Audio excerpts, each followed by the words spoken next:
Hi everyone! So, for my Gov project, I decided to research the economics of the military. I hope you enjoy. So, before we dive into different political views on our military and defense spending, we need to take a look at our military's current economic statistics. The United States spends over 3.5% of its GDP on military spending, which is double that of China and totals $500 billion per year.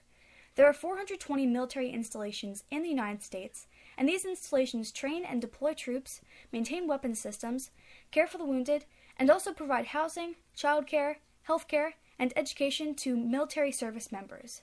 These services are provided for a low cost or are free of charge. There are currently 2 million active duty military employees that receive a paycheck from the Department of Defense. However, this does not count those on the Army Reserves or any private sector jobs that support our military. And yes, this is true, we now spend more on our defense than we did during the Cold War.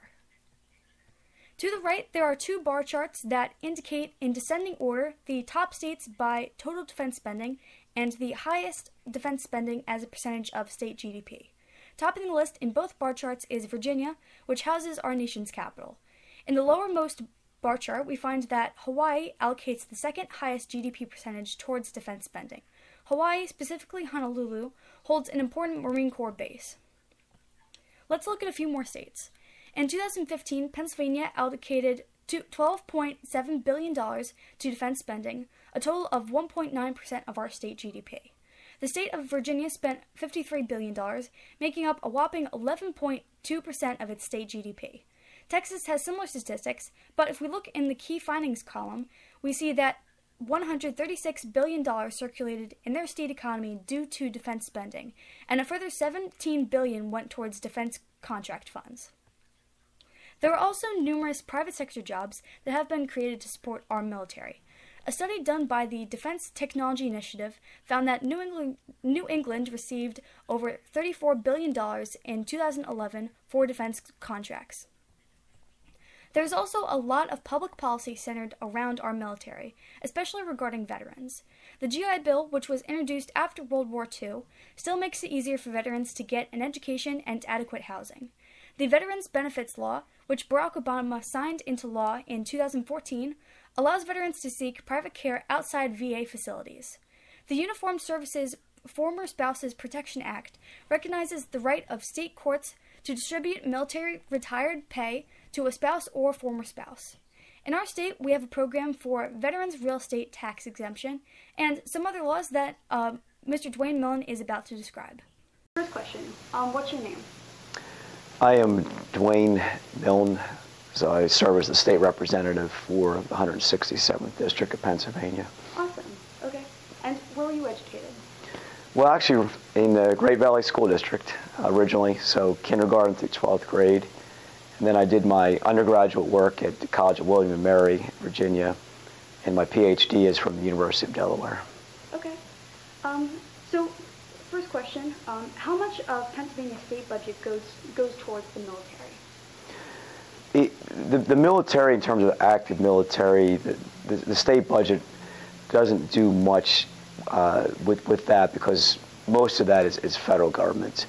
The state does support the National Guard, which is a dual mission of federal and state. Okay. But we do also support veterans issues such as veterans. There are some state veterans homes, some state veterans health care. Okay. In totality of all that, very roughly, you're talking about 1 or 2% of the budget. Okay. And how does this spending have an impact on our economy? Well, part of the reason we do it is to support the service of veterans who have served for the nation and the state. So we want to make sure they're taken care of with health care needs and housing needs. We have some state National Guard installations and bases throughout the state. That is helpful because there can be some good local economic impact from having a base in your community because it brings in people to the community who are there to work, in some cases to live. So they're going to spend money in the local economy, whether it's for food, necessities, whether it's for housing, entertainment at times. The base itself is going to need to get supplies from local businesses for everything you need for the base. So it does have some good positive impacts there. Okay, so you mentioned the Naval Academies, but what other kind of jobs are there in Pennsylvania regarding the military? Like, what are some different fields you can go into? Well, people can either serve in the National Guard itself, so there would be a military status as a National Guardman. But we also have Department of Veterans Affairs as part of state government. So these are civilian jobs, state government jobs, where they work on military and veterans issues. So for somebody who wants to work on public policies related to the military, to veterans, but is not actually serving, that's a good opportunity for a job path right there, serve in that department. In the legislature, we have a committee on Veterans Affairs, Military Affairs. So some of the staff in the legislature, that is their job, is to focus on military and veterans public policy issues. So as a staff member, they have a chance to really work on those issues. Okay. So what kind of benefits are there for military employees in Pennsylvania? Part of it is, depending on the business, some businesses will give a little bit of a discount when a veteran purchases a product at their place. So we actually have, to make it easier for veterans, we have allowed them to have a special designation put on Pennsylvania driver's licenses. So the person in the business or the vendor doesn't have to have any doubt this is a legitimate veteran. It's on the official Pennsylvania license. So that the feedback we get, that's very helpful for veterans. For veterans that are applying for state government jobs, they get what are called preference points, which means in ranking all the applicants for a job, if somebody's a veteran, they get some additional points or some bonus points. We use the term preference points. So that may be a great benefit because it may help them get a job in state government a little bit easier because they'll be ranked a little bit higher because of those number of points. Veterans are eligible for living in the state veterans' homes. So depending on their life status situation, that may be a huge benefit if they need a place to go live. And also, veterans get some discounts in certain types of taxes in Pennsylvania. Awesome. And like they've got a whole ton of different types of discounts too. Like if you go to a ski resort, they'll have discount tickets for veterans. Is that in more places? Because I've only seen it in a couple. I have found over time that it kind of ebbs and flows. When there's a lot of military activity in the world, and we've had a lot of deployments of the military, the level of patriotism in the country, understandably and should, does rise. And I do find that kind of either prompts or reminds people about the importance of taking care of veterans. So I do find the opportunities for the discounts becomes more widespread. Over time, it's not neglect, but it's just as time goes on, like anything in life, sometimes it can fade. So the number of discounts does tend to constrict over time. And a lot of that really is not state regulation. The state can't require a private business to offer a discount. It's just their good generosity and their good philanthropic and patriotic spirit that the business or the service wants to offer the discount to the veterans. Okay. We try to encourage it as a state, Yeah. but we can't require it either. Yeah, that makes sense. So if these workers were to go out and work in the private sector, how would their salaries and benefits compare versus if they had a government job? As a broad brush statement, because there are a lot of exceptions, but generally speaking, state government jobs do pay a little bit less than those that are equivalent in the private sector. But people are very interested and willing to take those jobs. They're very competitive to get because of what I'm about to say. It's in part because the government jobs can be a little more stable than the private sector. So the worries and concerns about layoffs and downsizing aren't quite as applicable to state government. So for some, that peace of mind and that stability is worth the immediate lower salary. Secondly, to encourage and entice people to work in the public sector. Generally speaking, the benefits, such as health care, such as retirement pension, is usually a little more generous in the government than it is in the private sector these days. And that's a big appeal to a lot of people, too. So in the long run, the lower salary may be something that is more than offset in other ways. Mm-hmm. And can you work your way up in a government job in the same way you can in the private sector? Oh, very much so. Okay. Very much so. It's not unusual for somebody to start at a low-ranking position and eventually over time work up to be the manager, the director of the bureau, the agency. Really, that part is very comparable to the private sector. Okay. Working hard and trying to make your way up the system. Awesome.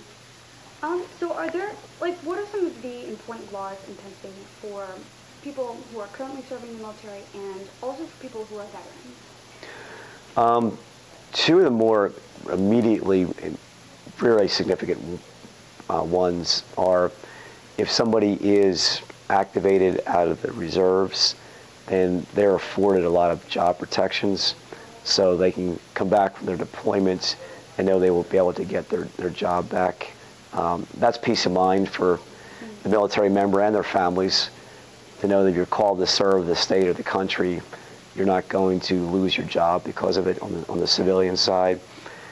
We actually do that as well for college students because a lot of college students are old enough, and we have a lot of college students that serve in the National Guard. So if they are called up during the semester, we don't want them to lose all their credits in their classes. So we have passed some laws that basically freeze their classes and their credits, even mid-semester. So whenever they return, they can finish their classes and get the credits, not lose all their tuition money that they have paid for along the way.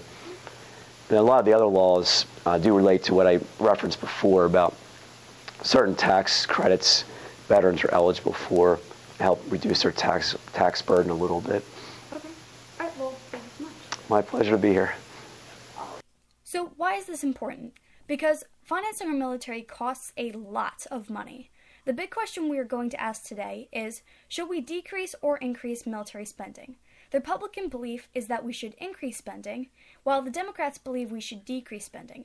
But which is correct? Let's take a look at the production possibility frontier of guns and butter.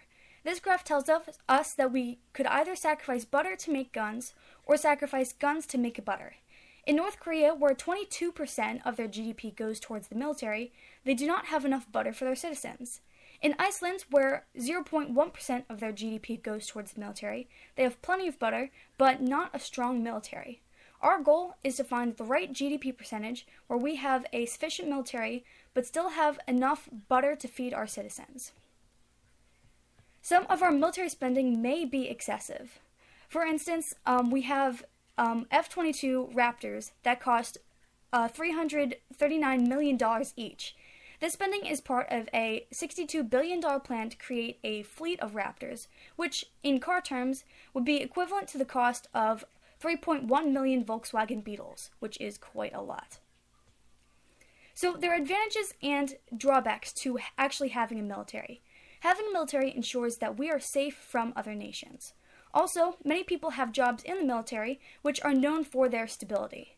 Veterans have many benefits when they return home from war, and many technological advancements, such as GPS, satellite, and a few others, were created from military spending. There are drawbacks, however. Military spending increases the national debt and eventually mortgage rates.